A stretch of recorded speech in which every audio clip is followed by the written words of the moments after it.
We like to call it the Supernatural Hour. And now, our hosts. Welcome to the Supernatural Hour. I'm Raven. This is Rogue. This is Doc. This is Jess. And this is Chad. Our main topic, we're just talking shipwreck ghost stories. You can listen to me talk. Who wants to go first? Anyone want to go before me? I found some interesting things. Just a side note, I found a lot of ghost ships itself. Uh-huh. So before we get into that though, I was interested in the ghost of the Titanic. The, famous one, we all know about it. People have witnessed huge strangeness around the area where it sank. The others are reported seeing mysterious lights hovering above the water, as well as glowing orbs that floated just underneath the surface of the ocean. That was interesting that it's not on the ship itself, it's in the water. Several months ago we did Blackbeard's ghost. I think they talked about lights being in the water with him, didn't we? Yeah, some of that also in the Bermuda Triangle area also, but yeah, that seems to be a phenomenon, is the lights of where some of the wrecks had ended up. So I did want to kind of put in there, some website was talking about ghosts on land compared to ghosts of water and ghosts from shipwrecks. Mm-hmm. And it was saying about how if you die above the surface, your soul is free to seek out an afterlife, but if they drown in the water, it traps and possibly binds their soul, or and they're restless in the currents. But shipwreck ghosts are supposed to be strong, and so it's like a strong life force of a human which flows out at death and is not dissipated on board a ship, but is instead concentrated, trapped within a cabin or a galley or anywhere they died. So, I don't know. It was interesting. That is interesting. So you don't want to die in the water because you'll be restless. Yeah. That explains Pirates of the Caribbean a lot. So as you're sitting here and we're having this conversation, I get a text message from my mom telling me that a cruise that I'm scheduled to be on in May has been canceled. As we're talking about haunted ships, the ship is canceled. Maybe, So the first thing I asked is why? I haven't really got a good answer yet. well, maybe it's because the ship is haunted. Maybe this I was is a going to good say, thing. maybe it's haunted. Maybe, yeah. Maybe you just escaped death just now. Ooh. Well, that's the one that's supposed to be taking me to the Holy Lands, Jerusalem. Ghost ship and Holy Lands. It's an interesting combo. Well, I hope you get it So, rescheduled. anyways, no. Well, she said that they're going to try to find a different place. I guess people don't want to hear this. No, I don't know. Squirrel.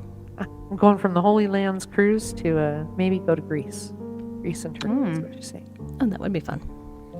Yeah. So as we talk about this, though, the one thing that I seen when I was doing some of my research is that you can buy a ghost ship. So just out there floating around these abandoned ships, you can take ownership of those things. And you can own one, like a rogue. So we still need to buy a ghost town. We could have a ghost ship too. Yeah. And Jessica, Yeah. you can hop in on this now.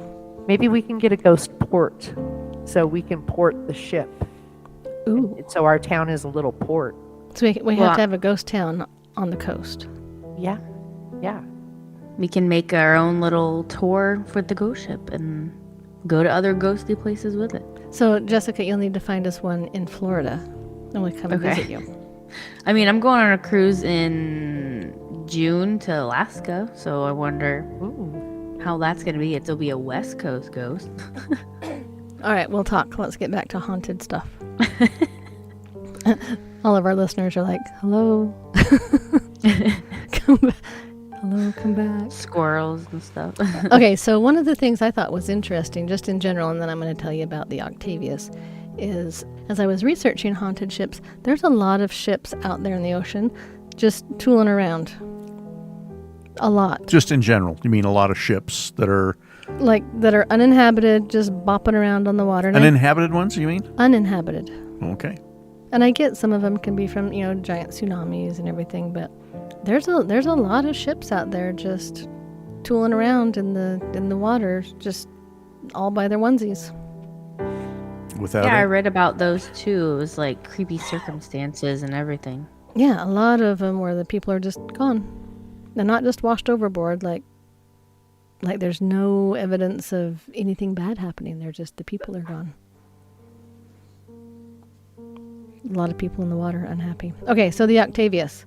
When it comes to the Octavius, back in the day, there was this elusive North Passage that people kept trying to find. The Northwest Passage, you guys have heard of this, and it was looked for over and over and over again. And, because it was an alternate trade route that could save time, going to Asia. Yeah, especially before the Panama Canal came in. They were looking at how it would cut off thousands of miles if they could go north around Canada and Alaska to get to Asia. Mm-hmm. The problem is, oftentimes they would get stuck in the Arctic ice. And, the ship would get iced in, and then they were stuck there and they couldn't get out. And so one of the ones that is the most famous for sad and creepy reasons is the Octavius. Because when people got there was a very, very grim scene that makes this particular ghost ship very terrifying.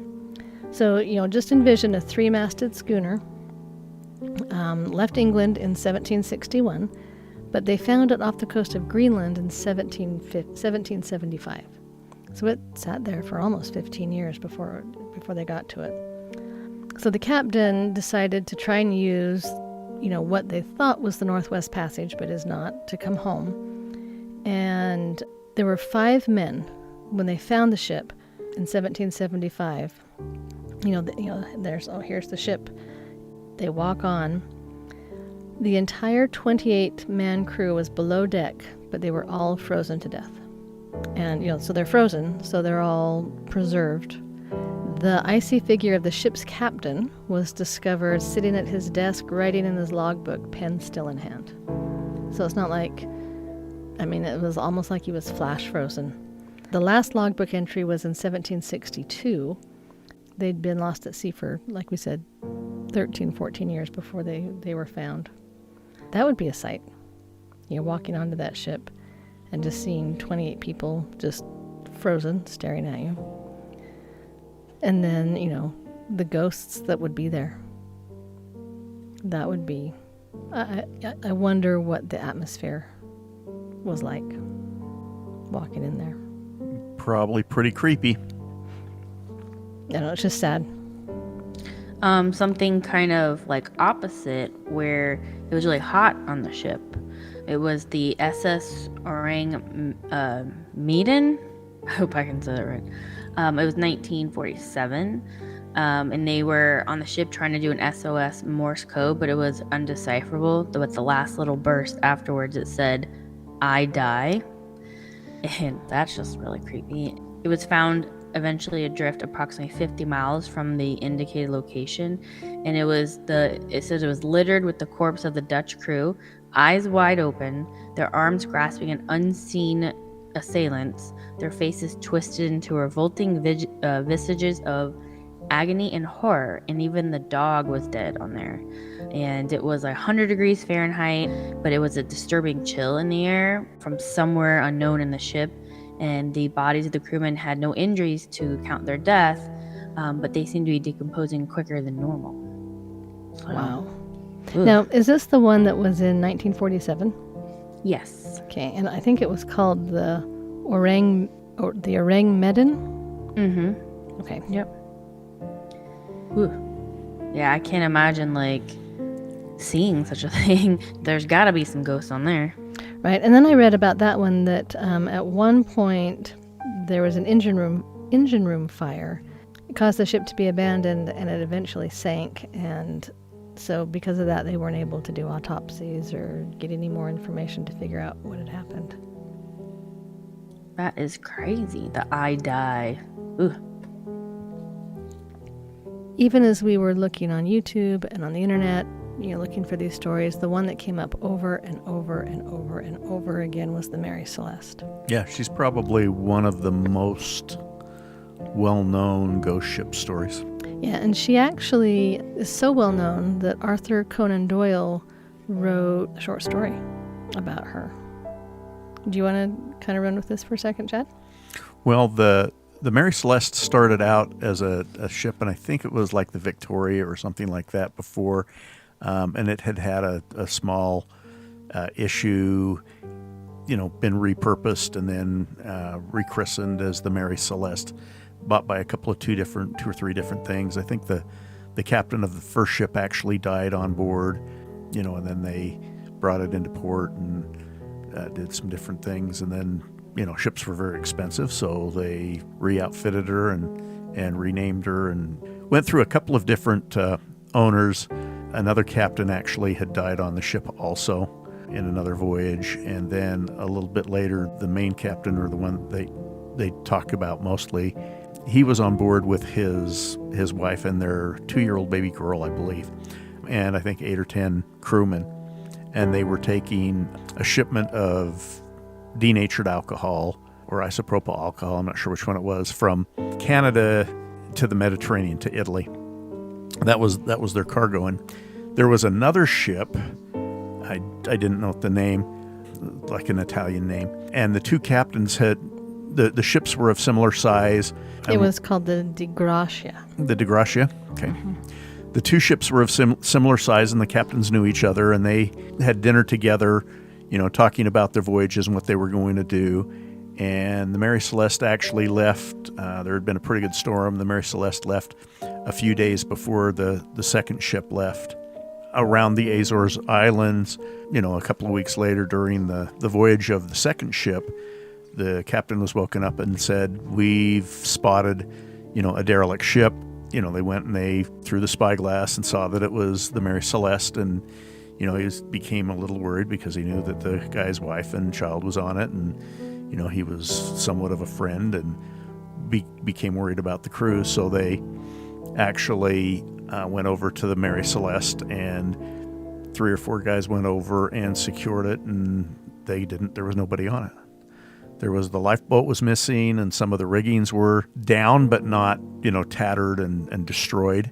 Just a lot of things that were kind of out of place. There was a journal entry, but nothing to explain why everybody would have left the Mary Celeste, but there was nobody on board. There wasn't signs of violence. There wasn't signs of anything like that. As the captain of the second ship had 3 or 4 of his men stay on the Mary Celeste and bring it in. They were going to get the salvage for it, for a derelict ship, and also bring it into port. As they were bringing it in, they lost sight of it. They lost track of it in a fog that seemed just to come around the Mary Celeste. It wasn't, it was very localized. It was very interesting. And they lost sight of it, and they couldn't do it. So they went on after searching for their crewmen. They went on to port in Gibraltar. They were there, and they had reported what had happened to the port authorities there in Gibraltar. And then a day or two later, the Mary Celeste did come in with the crewmen, and the new crewmen were okay, or the crewmen from the other ship were okay, but had, become somewhat lost and couldn't find their way back. They arrived a couple of days after the other ship, and they were starting at the same point. Kind of strange. That was one of those things that a lot of the people thought maybe this other ship had, killed the people on the Mary Celeste. But that was pretty much disputed and thrown, turned away because the guys had known each other. But very interesting. There really never was an answer of what had happened on the Mary Celeste. One of the theories that I had heard, and it wasn't in the article, one of the theories was that very possibly there may have been a leak with the isopropyl alcohol or the denatured alcohol, and the fumes may have become overpowering, and the crew got on the lifeboat to get away from the ship so that they were afraid that it might blow up because of the, overwhelming fumes. But that was never proven either. So they don't really know what happened. Eventually, the cargo was taken to Italy and sold, and interesting things about the ship. But 3 different captains died on that ship. So one of the things I found interesting about the Mary Celeste is, because 3 of the captains died and the whole crew disappeared, they actually put that ship back into service. It sat out of service because it was a cursed ship. Somebody bought it, put it back into service, but it just wasn't profitable because anybody that worked on that ship, they had to pay them so high because it was a cursed ship that they just didn't make any money off of it. Yeah, so it was never really a profitable venture for So we anybody talk that had about cursed objects. You can't get much bigger than a cursed 90-foot ship. 90-foot ship sailing around on the ocean. If I say haunted ship, does the name of a particular ship come to anybody's mind? Yes. Which one? The Flying Dutchman. There we go. Doc, tell us about the Flying Dutchman. Oh, the Flying Dutchman, probably the most famous haunted ghost ship, I think, in history. In the 17th century, I think it was the Dutch East India Company had a route that went from Holland down to Java. And the legend is that the Flying Dutchman could make incredible times down to Java. They were so fast that the claim was that they made a deal with the devil, basically, to have this speed and this ability to go down there. And reportedly, there's two different stories. Reportedly, either due to crimes that were committed or the fact that the crew had the plague, they were denied port near the Cape of Good Hope, just around the tip of Africa. And they were sailing into a storm, and the crew was terrified to go forward, and the captain said, "We're going for it anyway." And the captain swore into the wind that he and his crew would round the Cape if he had to beat about the waves until Judgment Day. And the legend has it that the ship obviously didn't make it through the storm. It sank and the crew perished. But because of that statement about beating about the waves until Judgment Day, the legend is that this ghost ship continues to sail and will continue to do so until the Judgment Day. And it is a pretty ominous sign. So there have been people who have claimed to see a kind of an eerily lit ship out in the horizon or out in the seas. And it's usually a terrible omen. A harbinger of bad stuff. Harbinger of badness. Yep, and I think it's interesting. The most famous report of someone seeing the Flying Dutchman was actually King George V. He apparently saw her all glowing and lit up just along the coast of Australia as they were sailing in the Bass Strait. And this ship is so famous that it's really become popular, in literature and art, movies. She inspired Richard Wagner's opera, The Flying Dutchman, and you see it in Pirates of the Caribbean, Dead Man's Chest, the 2006 film. But this to me is like Right. the quintessential.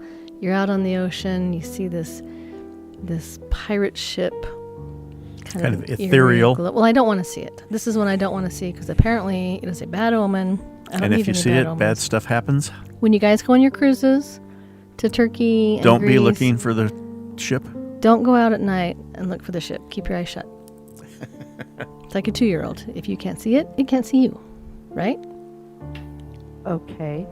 It won't exist if you don't look at it. Exactly. Okay, there we go. All right, you're safe. I'm good. Okay. Um, I promise. So we were talking about like ghost ships for the ocean, but there is a ton of stuff going on with Lake Superior. I don't know if you've heard any of this stuff going on there, but there's been dozens, if not hundreds, of shipwrecks over the past 3 centuries there.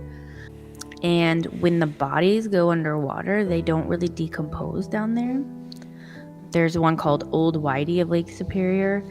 It was SS Kamloops, and there was someone on there whose nickname Old Whitey, but in life he was called Grandpa, and he was an engineer on that boat.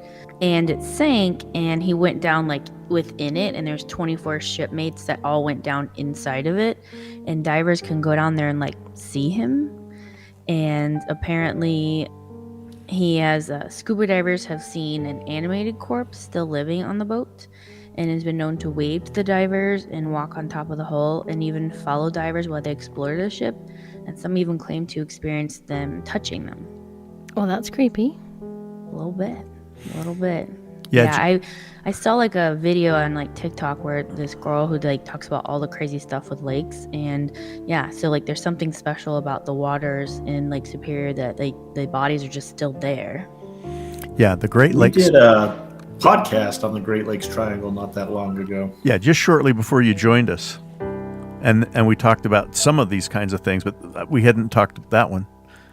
No, we didn't. And that is the stuff of creepy nightmares. I'm still hung up on you're tooling around in your wetsuit and your scuba gear, and you got zombie shipwreck dude grabbing Following your you around? shoulder. Yeah, no, I don't like that. And there's like no. legit a body there, kind of like on Mount Everest. They have like bodies just still there too, just preserved. Ugh.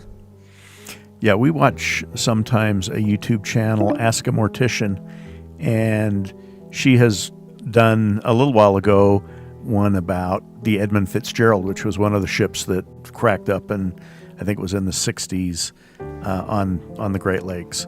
And they talked about the bodies, how they don't decompose because the water is so cold and so little oxygen that after 30, 40, 50, 60 years, they're still mostly there. I'm sure they're not, pristine, but yeah, kind of creepy. Wow, and it's sad too. So I think, the Flying Dutchman. We've talked about it. It's probably my favorite ghost ship. But I think my second favorite one. Did you guys read about the Lady Lovibond? Yeah, I had a little bit about that too. I didn't. So you didn't hear about this one? I don't think so, or I forgot. I think you forgot because I talked about it. So there was a ship, and the captain got married, and apparently his friend was in love with his wife. They kind of were both suitors, and the one that didn't get the girl, out of vengeance, he got on the ship that they were honeymooning on and steered the ship into the notorious Goodwind Sands. I guess if you're a sailor, that might mean a little bit more to you than it does to me. And the ship sunk, and it killed everybody on board. So what I think is interesting is since then, it's seen every 50 years sailing around Kent. So it's been seen in 1798, 1848, 1898, and 1948. These are years that the ship has actually been witnessed, apparently. Some boats would send out rescuers. Sometimes people would see the boat and go, oh, we need to send the rescue ship out there, because they thought it was in distress, but when they got out there, they couldn't find it. No one's actually ever found the ship, like the debris of it or, the wreckage. So is it a legend? Is it real? So I'm thinking 48, it should have been seen again in 98. So 50 years from 98 would be 2048. So in 2048, run down there, Go to Kent and look for the see if you can see the ship. I ghost wonder ship. if people actually do that. I don't know. I would. If I'm kicking around in 2048, I think I might take a trip. I don't know. It just seems so, I don't know. Just a little love triangle and the heartbroken man. If I can't have her, no one can have her. And So I'll kill everyone on the ship because that's going to Yeah. be really good karma. every 50 years, you can see the ship sailing around. I don't know. To me, that's just romantic and sad and spooky. And that's a good ghost story right there. I'm getting a look like it's not, but Not very romantic. I liked that one. So there was another one that we saw. This was a more recent one. There were, and Chad, you might have to jump in and save me as I tell this story very poorly. But there was a ship, had at least one man on it, maybe 2 or 3 of his friends, that all experienced sailors. And they just disappeared. Some people found this ship tooling around in the ocean all Yeah, by this was itself. like a big catamaran. Mhm. Fairly, probably, in 2002's, early 2000s, I believe, if I'm remembering it right. We watched a lot of different videos, and some of them. But that was about the right time period. Quite more modern. Yeah, and there were three people, a guy and 2 of his friends who they were brothers. And if I remember, if this is the right one, the ship was actually located. The 2 friends were never seen again. They were lost. They weren't on board. Is that correct? Right, and then the one I'm thinking of, and again, we might be getting a couple stories merging, but they found the captain at the table. He'd written a letter to his wife, and he, just with the salt water and everything, he actually was mummified. Yeah.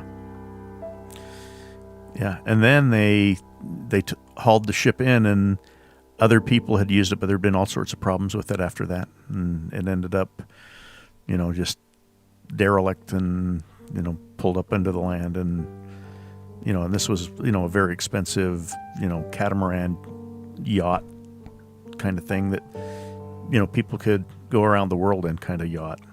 Yeah, very sad.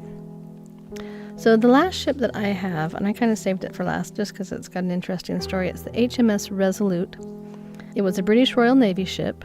It was found in 1854, abandoned and adrift off the coast of the Baffin Islands in the Canadian Arctic. It was one of these ships that it tried to go through the non-existent Northwest Passage, and it kind of had a similar fate as the other ones, got iced in. The crew abandoned it, and the thing about these crews is they find zero trace of them whatsoever. Zero. And I realize, okay, maybe they got eaten by polar bears, but there's... Or drowned, or there's... I realize there's things that can happen, but it's just weird that none of these people are found ever. Yeah, I'm thinking being on the ship might be a better option than not being on the ship in many of these situations. Yep, no, because at least they'll find you and know what happened to you. But again, there's a very eerie scene when the people discovered it in 1855. The captain's cabin remained undisturbed with a teapot, Bible, and glasses full of liquor still on the desk. A British flag had been left draped over the chair of the ship's commander, whose name was Captain Kellett. They eventually retrieved and retired the HMS Resolute in 1879, and this is what I thought was interesting. Her timbers were used to construct the Resolute desk. Do you guys know what the Resolute desk is? Yes, I watched that documentary, National Treasure. Yeah. The Resolute desk is the one that's been used by almost every American president in the Oval Office since the 19th century. And I believe the British monarch has an identical desk made from the Resolute. Interesting. So that desk is probably haunted.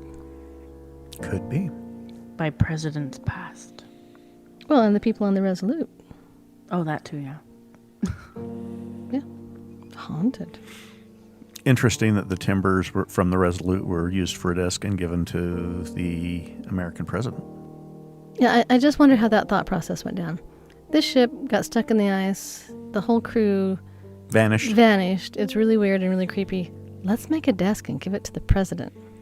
It's going to set us up real good to have a ghost desk in the president's office. Does it like control their thought? No. I don't know. Creepy. So anyway, ghost ships, I think they're fascinating, and to me they're very creepy and Halloweeny. So thank you for indulging me in my little haunted ship fetish. Oh, you're welcome. All right, stay spooky, my haunty friends. Love you, Nicholas. Have a good one. Bye. Hey, have a good night. You've been listening to the Supernatural Hour at AdvancedParanormal.com. The Supernatural Hour is part of the Radio Ronin network found at RadioRonin.com. Copyright by Advanced Paranormal Services.